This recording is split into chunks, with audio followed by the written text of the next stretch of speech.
Hey Jerry, I got your message.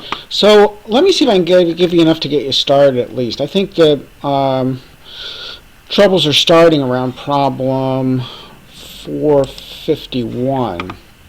It says here, rewrite get lot so that it does not rely on a particular number being stored at index number -1 in the collection.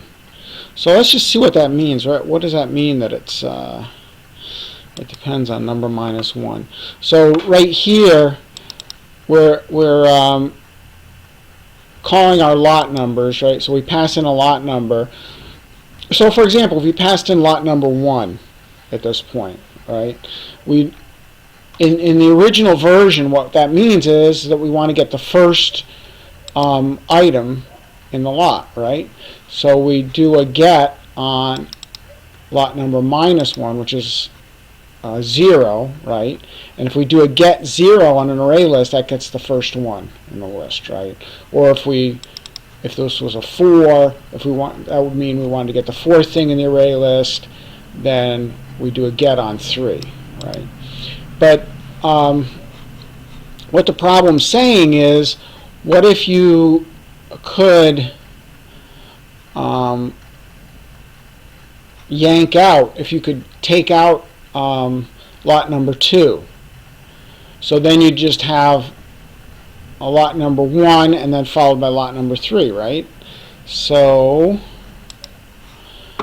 if we no longer have lot number 2, right? If we pass in, now we pass in, we say get lot 2, but lot number 2 is not there. So what's going to happen? We're going to get the lot in the number 1 position, but that lot is now lot number 3. Okay, because now we only have stored lot 1, lot 3, lot 4, like that. And with an array list, once you remove something from the array list, everything gets pushed back so that so that we don't have any like empty holes in the array list, right? So so that's not going to work. So what we need to do then is use this get number method that the lot has. Okay, so let me see here. So if you look in the lot class,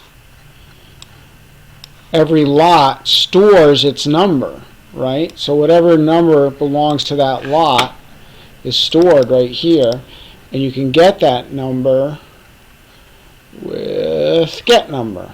Okay, so what we need to do then is loop through all the lots, and for each lot check its number and see if that number matches the lot number. Okay, so this is going to be going through in a loop.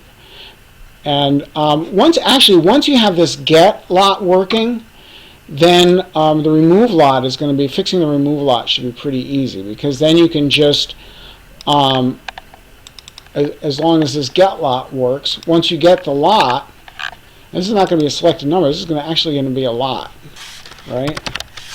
Once you get the actual lot here, then you can just remove it. And notice that, let's see, array list has 2 different remove methods. One removes by index, but the other one removes by object. If you just pass it the lot that you want to remove, you can just say remove and give it the lot, and give it the actual lot.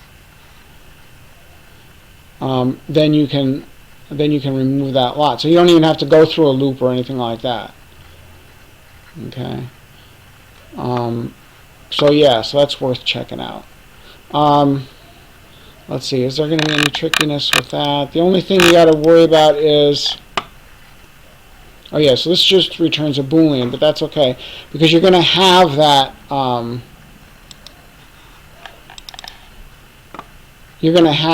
lot captured already, right?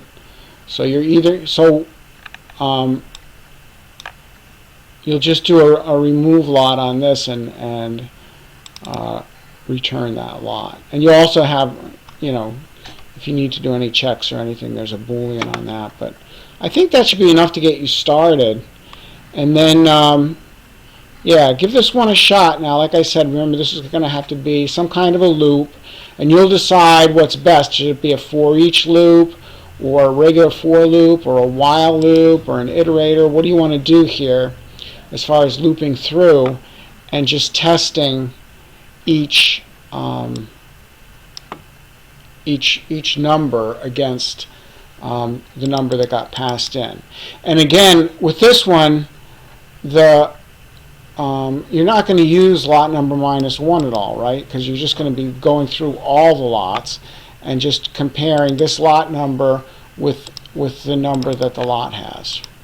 All right. So I hope that gets you started. If you still have, you know, try and make a little bit of progress. And if you can get it, great. If you can't, then just shoot me another email. All right.